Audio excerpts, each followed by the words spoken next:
When love battles family expectations, the heart often pays the price. What happens when the person you trust most chooses their approval over you?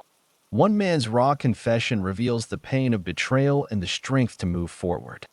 My name is Omar Hassan. I'm 36, and I live in Houston, Texas. I'm a graphic designer, a father to a 2-year-old boy named Idris, and until 6 months ago, I thought I was happily married to Aisha, the woman I loved for nearly a decade. Growing up Somali American, family was my anchor.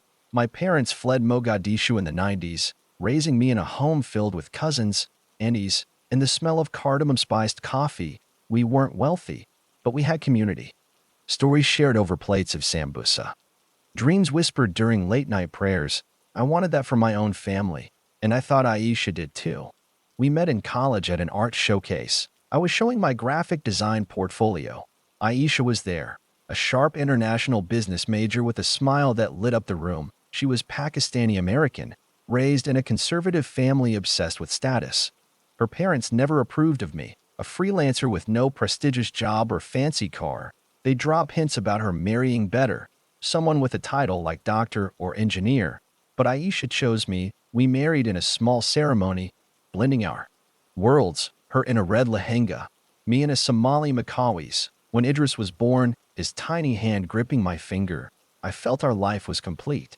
I poured everything into our family. I freelanced from home, designing logos and websites, so I could be there for Idris, changing diapers, singing him Somali lullabies. Aisha worked in marketing, climbing the ladder while I handled daycare runs. We weren't perfect, but we were happy. We'd dance in the kitchen to old Bollywood tunes, her laughter echoing as Idris clapped along. I thought our love could weather anything. But I missed the signs. Aisha's parents never stopped pushing. They'd call, their voices sharp through the phone, reminding her of her potential. I'd hear her defend me, saying I was enough, but their words chipped away at her. About a year ago, the calls increased. She'd step outside, speaking in hushed Urdu, her face tense when she returned. "It's nothing," she'd say, brushing me off. I trusted her. So I didn't push. I wish I had. 6 months ago, my world collapsed. I came home from a client meeting to find Aisha gone. Her clothes, Idris's toys, his favorite stuffed elephant, all missing. A note on the counter read, "I'm sorry, Omar. I have to do this." No explanation, no goodbye. I called her phone. It went a voicemail. I texted, emailed, called her friends. Nothing. Panic clawed at me. Where was my son? What was happening? Days later, a lawyer's email arrived. Aisha was in Dubai, filing for divorce. Her parents had arranged a high-paying job there, convincing her it was a better life for her and Idris. They'd always seen me as unworthy, a failure who'd hold her back. She left without a word, taking my son across the world. The betrayal hit like a freight train. I'd wake up at night, staring at Idris's empty crib, my chest tight with grief. How could the woman I loved, who swore she loved me, do this? I spiraled for weeks, barely eating, my design work piling up. My family tried to help. My mom cooked meals, my sister checked in, but the pain was mine alone. Aisha's parents had won. They'd convinced her I wasn't enough, and she'd chosen their approval over our family. I kept replaying our last moments, searching for clues. Had I missed something? Was I too focused on Idris, on work? The questions haunted me, but no answers came. I knew I couldn't let this break me. Idris needed me, even if he was thousands of miles away. I started researching lawyers, determined to fight for visitation rights. I wasn't just going to lose my son, but the fight would be long, and I was already drowning in the wreckage of my life. The weeks after Aisha left were a blur of pain and paperwork. I'd sit in our Houston apartment, surrounded by reminders of her, her favorite mug on the counter, Idris's drawings taped to the fridge, and feel like I was suffocating. My phone stayed silent. No calls, no texts, just that cold email from her lawyer stating she was seeking full custody in Dubai. I couldn't fathom it. How could she take Idris, my heart, and vanish like I was nothing? Her parents' voices echoed in my head, their disdain for me now a cruel reality. They'd won, and I was left picking up the pieces. I barely slept. I'd lie awake, replaying our life together, searching for the moment it all went wrong. Was it when her parents visited last year, their eyes scanning our modest home with barely hidden contempt? Or the late-night calls that became more frequent? Aisha's voice tight as she argued in Urdu. I trusted her when she said it was family stuff.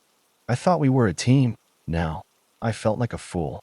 My sister, Fatima, dragged me out of the darkness. She showed up one morning with coffee and a no-nonsense look. Omar, you can't let this destroy you, she said. Idris needs his dad. She was right. I couldn't let Aisha's choice erase me from my son's life. I started researching international custody laws, my laptop glowing late into the night.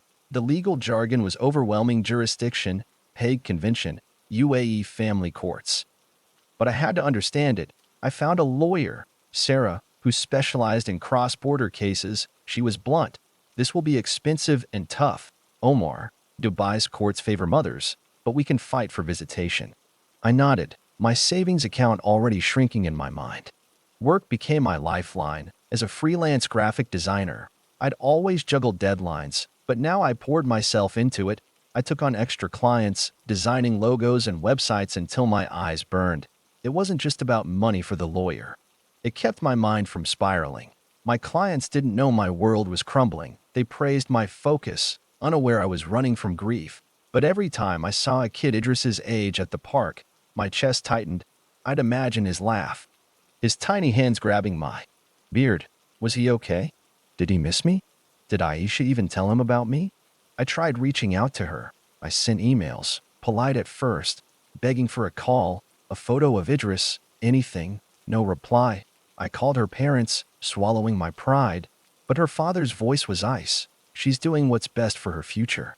I wanted to scream that I was her future, that we'd built a life together. Instead, I hung up, shaking. My mom tried to comfort me, saying, Allah has a plan, Omar. But faith felt distant when my son was an ocean away. I started therapy, something I'd never considered before. My therapist, Dr. Chin, was a soft-spoken guy who didn't push too hard. He asked about my anger, my guilt, and I found myself spilling it all: the betrayal, the self-doubt, the fear I'd failed as a husband. You didn't make Aisha leave, he said. She made a choice. It was hard to believe, but I clung to those words. I started journaling, scribbling my thoughts to Idris, promising I'd fight for him. It felt like a lifeline, a way to keep him close. My friends rallied around me, too. My best friend, Malik, invited me to game nights, forcing me to leave the apartment over pizza and card games. I'd laugh for the first time in days, but the ache never left. I'd see couples with their kids and feel like an outsider in my own life. Aisha's betrayal wasn't just about leaving. It was her erasing our family, choosing her parents' approval over our vows. I wondered if she ever loved me, or if I was just a rebellion she outgrew. The lawyer called with a plan. File a petition in Dubai for visitation, citing my bond with Idris. It meant draining my savings, but I didn't care. I'd sell everything if it meant seeing my son again. I wasn't giving up, not on him. The legal battle started to feel like a second full-time job. My lawyer, Sarah, was methodical, laying out the steps to file a visitation petition in Dubai's family court. Every email from her came with a new form, a new fee, a new hurdle.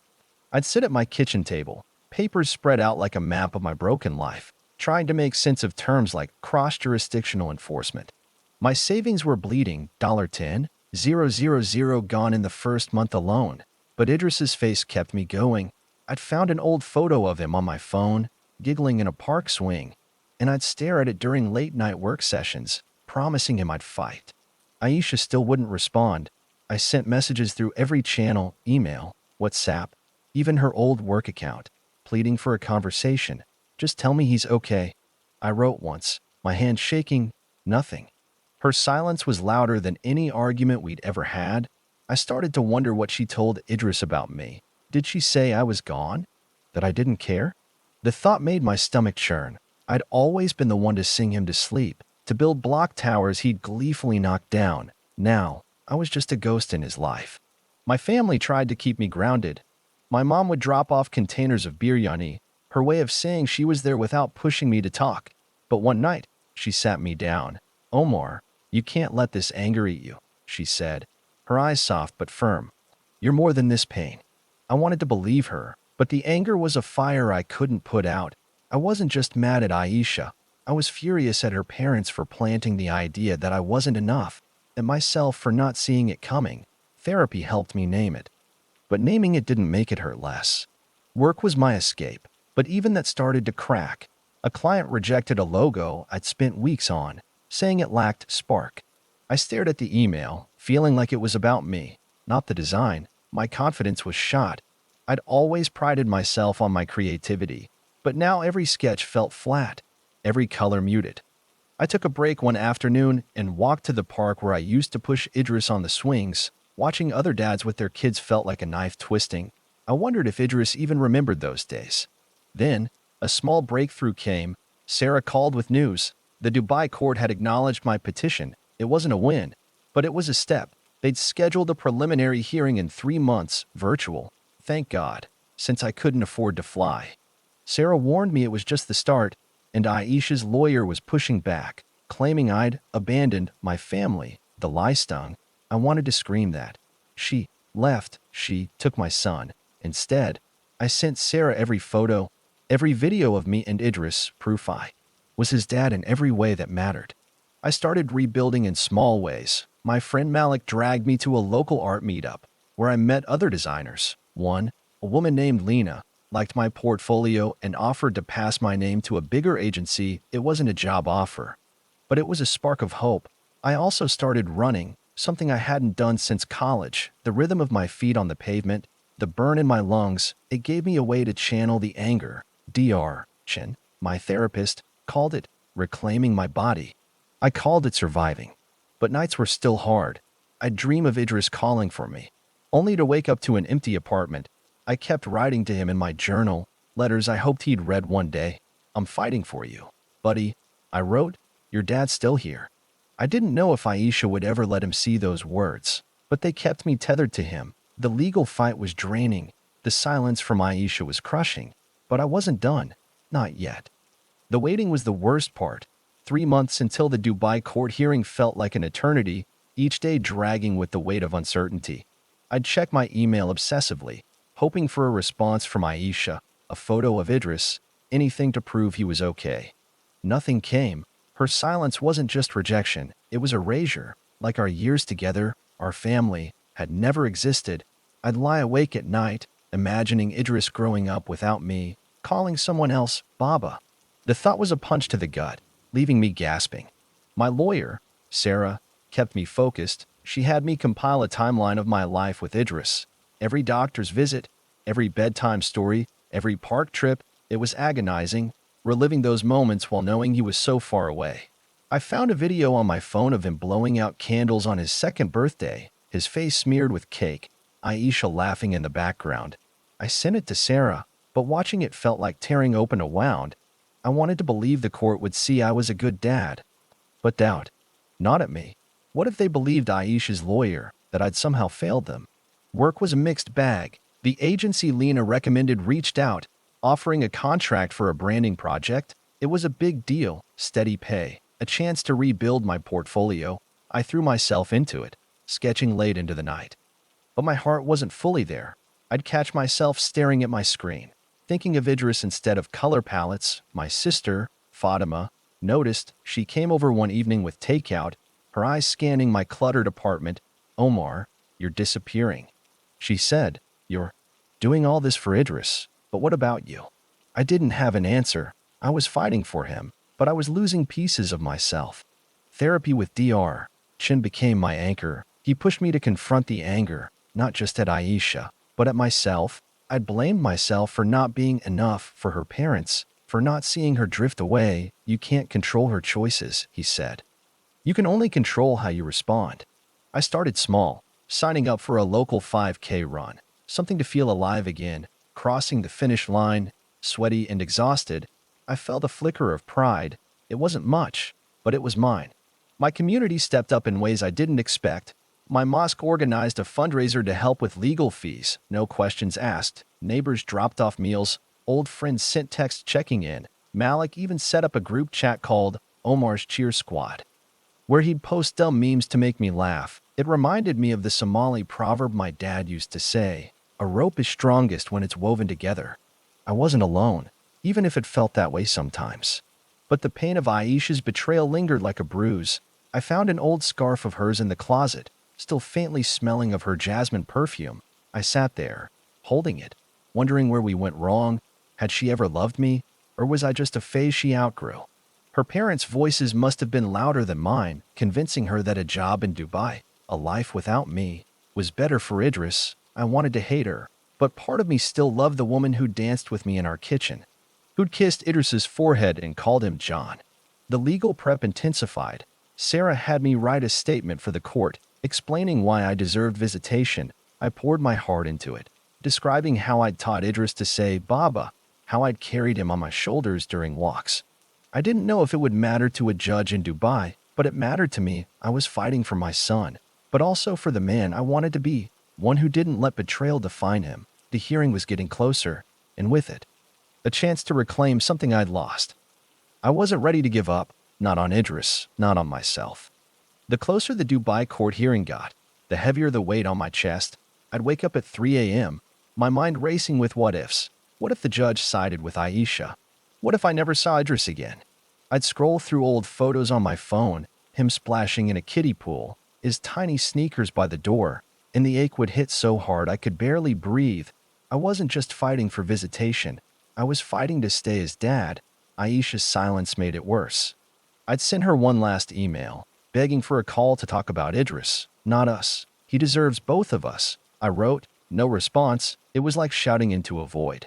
Sarah, my lawyer, was a lifeline. She walked me through the virtual hearing process, warning me that Dubai's courts could be unpredictable.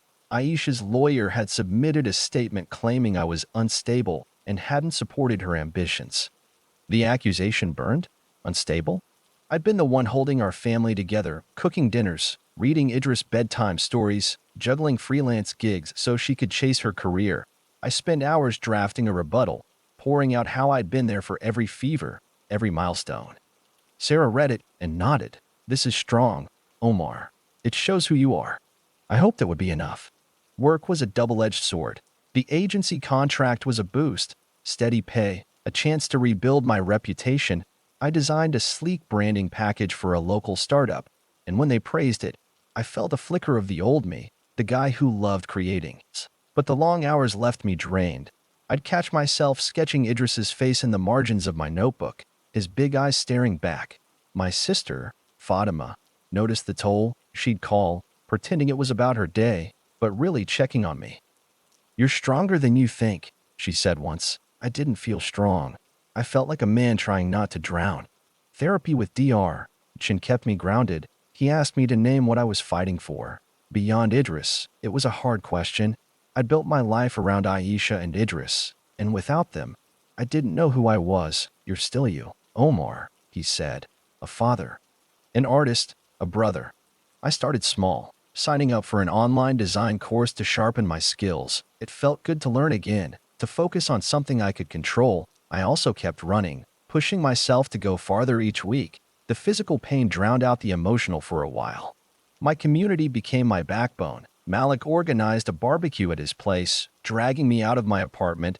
I didn't want to go, but seeing familiar faces, cousins, old high school buddies, reminded me I wasn't alone. Someone brought a soccer ball, and we played like kids, laughing until my sides hurt. For a moment, I forgot the hearing, the betrayal, but later, driving home, the emptiness crept back. I passed a playground and imagined Idris there, calling for me.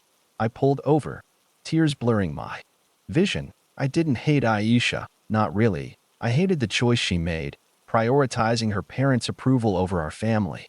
A small win came unexpectedly. A friend of Aisha's, Noor, reached out on social media. She'd heard about the divorce and wanted to check on me.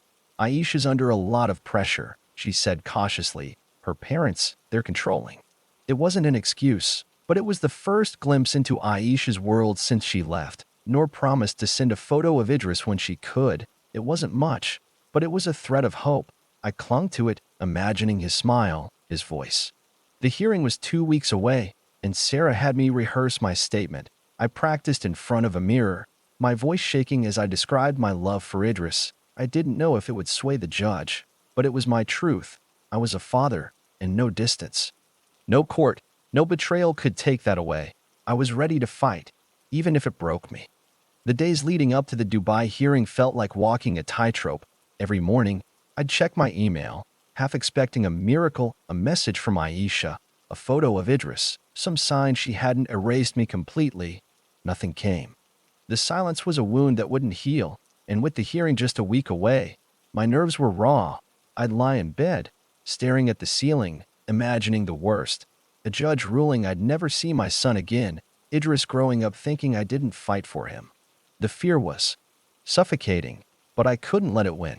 Sarah, my lawyer, was relentless. She had me practice my statement over Zoom, coaching me to stay calm, to focus on my bond with Idris. Don't mention Aisha's parents, she warned.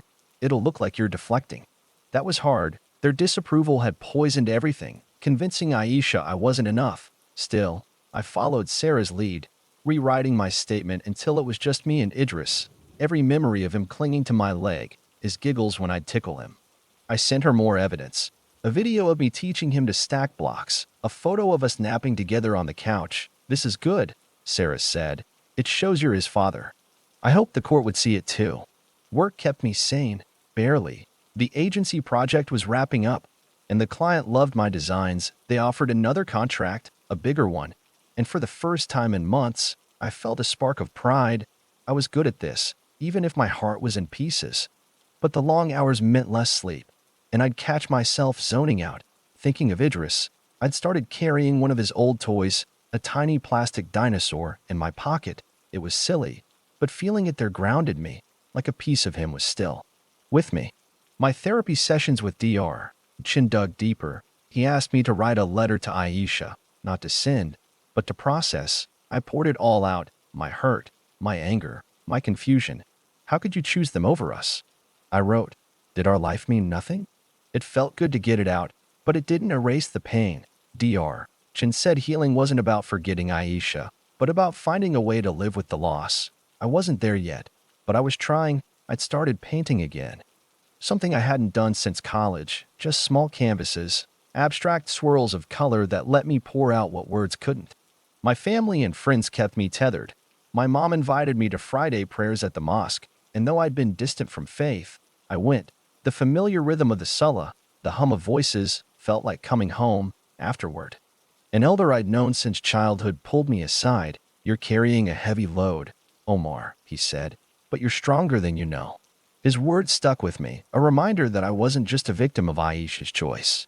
Then, a flicker of hope. Noor, Aisha's friend, sent a photo of Idris. He was at a playground in Dubai, smiling, holding a toy truck.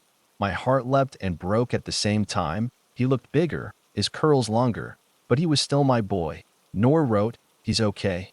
Omar, I'm sorry it's like this. I stared at the photo for hours, memorizing every detail. I wanted to believe Aisha was taking care of him, but the thought of her raising him without me twisted the knife. I thanked Noor and asked her to keep sending updates. It wasn't much, but it was something. The hearing was days away now. Sarah warned me it might not go my way. Dubai's courts often favored the mother, and Aisha's lawyer was painting me as an absent father. The lie infuriated me, but I had to stay focused. I practiced my statement again, my voice steadier each time. I wasn't just fighting for visitation. I was fighting for Idris to know his dad, to know I never gave up. No matter what the court decided, I'd keep going for him, and for the man I was still becoming. The day of the Dubai hearing arrived like a storm I couldn't outrun. I sat in my Houston apartment, laptop open, staring at the Zoom link Sarah sent. My hand shook as I logged in, the screen flickering to life with a courtroom thousands of miles away. The judge, a stern woman in a black robe, spoke in measured English. Her words clipped through my headphones. Aisha wasn't there, just her lawyer, a sharp-faced man who barely looked at the camera. I felt exposed, like my whole life was on trial. Sarah sat beside me, her calm presence the only thing keeping me from unraveling. I gave my statement, my voice steady despite the knot in my chest. I talked about Idris, how I taught him to say Baba, how I'd build pillow forts, how I'd sing him Somali lullabies until he fell asleep. I showed photos, videos, anything to prove I was his dad, not some stranger. The judge listened, her face unreadable. Aisha's lawyer countered, claiming I'd been uninvolved, that Aisha had left for Idris's better future. The lie burned, but Sarah squeezed my arm. signaling me to stay quiet. When it was over, the judge said we'd get a ruling in 2 weeks. I logged off, my heart pounding, feeling like I'd just run a marathon. Those 2 weeks were torture. I'd check my email every hour, jumping at every notification. Work kept me busy. The agency's new contract was demanding, with tight deadlines for a restaurant chain's rebrand. I poured myself into it, sketching logos until my fingers cramped. But every quiet moment brought Idris's face to mind. The photo Noor sent haunted me, his smile so familiar, yet so far away. I kept it on my phone's lock screen, a reminder of why I was fighting. I wrote him another letter in my journal. I told them about you today. Buddy, I'm not giving up. Therapy with Dr. Chen helped me navigate the waiting. He asked how I'd feel if the ruling went against me. I didn't want to think about it, but I forced myself to answer. I'd keep fighting, I said. Idris deserves to know me. Dr. Chen nodded. That's your strength, Omar. You're choosing to show up. I clung to that. Even when doubt crept in, I started painting more, bold strokes of color that felt like defiance against the grayness of my days. One piece, all blues and golds, reminded me of the ocean between me and Idris. I hung it in my living room, a small act of reclaiming my space. My family and friends kept me grounded. Malik dragged me to a soccer game, where we cheered like teenagers, the crowd's energy pulling me out of my head. My mom cooked a feast one night, inviting cousins and neighbors over plates of injera and chicken. They shared stories of their own struggles, divorces, losses, new beginnings. It reminded me I wasn't alone, even if my pain felt singular. My sister, Fatima, gave me a framed photo of me and Idris, taken at a zoo last year. He's still yours, she said. I hugged her, tears stinging my eyes. Then, the ruling came. Sarah called me late one evening, her voice cautious. The judge granted me limited visitation, one video call a month with Idris, supervised by Aisha, and a possible in-person visit in Dubai if I could cover travel costs. It wasn't what I'd hoped for. Full custody was a pipe dream, but it was something, a crack in the wall Aisha had built. Sarah warned that enforcing it would be tricky. Aisha could still resist, but for the first time in months, I felt a flicker of hope. I could see my son, hear his voice. It wasn't enough, but it was a start. I sat with the news, relief and grief tangled together. Aisha's betrayal still stung. She'd chosen her parents' vision over our family, but the ruling meant Idris wasn't gone forever. I looked at his photo, promising him I'd make every call count. I wasn't just fighting for him now. I was fighting to be the man he'd be proud of, no matter how long it took. The court ruling gave me a lifeline, but it wasn't the victory I'd dreamed of. One supervised video call a month with Idris felt like a drop in the ocean of time I wanted with him. Still, I clung to it. I spent days planning that first call, setting up my laptop in the living room, arranging Idris's old dinosaur toy in the background so he'd see something familiar. I practiced what I'd say, wanting my voice to sound warm, not desperate. Aisha would be there, watching, and I hated that. But I'd do anything to see my son's face. The call came a week later, when Idris's face popped up on the screen. My heart stopped. He was bigger, his curls wilder, but his eyes were the same, bright, curious. Baba, he said, his voice tentative. I grinned so wide it hurt, fighting tears. Hey, buddy, it's me. We talked for 20 minutes, too short, about his toy truck, a new park in Dubai, his favorite cartoon. Aisha stayed off-screen, her presence a shadow. When the call ended, I sat there, staring at the blank screen, feeling both full and empty. It was a start, but it wasn't enough. Sarah warned me to keep pushing. Aisha could stall or cancel calls, she said. Document everything. I started a log, noting every detail of the call, every word Idris said. It felt clinical, but it was for him. I also saved for a possible Dubai trip, though the costs, flights, hotels, legal fees loomed large. My agency work helped. The restaurant chain loved my rebrand, and they referred me to another client. I was building a name again, and it felt good, like I was clawing back pieces of myself. Therapy with Dr. Chen kept me steady. He asked how the call felt, and I admitted it was bittersweet. I'm grateful, but it's like holding him through glass, I said. He nodded, suggesting I focus on what I could control, being present for Idris. Even from afar, I started recording short videos for him, telling stories about my day or singing his favorite lullaby. I sent them to Aisha, hoping she'd show him. No reply, but Noor, her friend, said she'd try to pass them on. It was a small bridge, but I'd take it. My life started to find a rhythm. I ran every morning, the Houston humidity sticking to my skin, but it cleared my head. I finished the design course, earning a certificate that I hung next to Idris's zoo photo, my sister, Fatima. Threw a small party to celebrate, inviting Malik and a few cousins. We laughed over spicy wings and old stories, and for a moment, I felt whole, but the ache for Idris never left. I'd see kids his age at the grocery store and wonder what he was doing. If he was happy. I kept writing him letters, filling a notebook with promises I'd keep one day. Aisha's betrayal still haunted me. I'd found an old card she'd written me years ago, promising forever. I didn't hate her. I couldn't. But I hated how she'd let her parents' expectations unravel us. I wondered if she ever regretted it. If she missed our kitchen dance parties. Dr. Chin said I might never get answers, and I was learning to live with that. Painting helped. I'd spend evenings with my canvases, blending colors that felt like my emotions, stormy grays, hopeful yellows, one piece, a swirl of blues with a single bright star, was for Idris. I imagined showing it to him someday. The next call was scheduled, and I was already planning. Maybe I'd read him a book or show him a new toy. I didn't know if Aisha would keep cooperating, but I'd fight for every second. I was learning to live for myself too, not just as Idris's dad, but as Omar, the artist, the runner, the man who refused to let betrayal define him. The road ahead was long, but I was still walking it, one step at a time.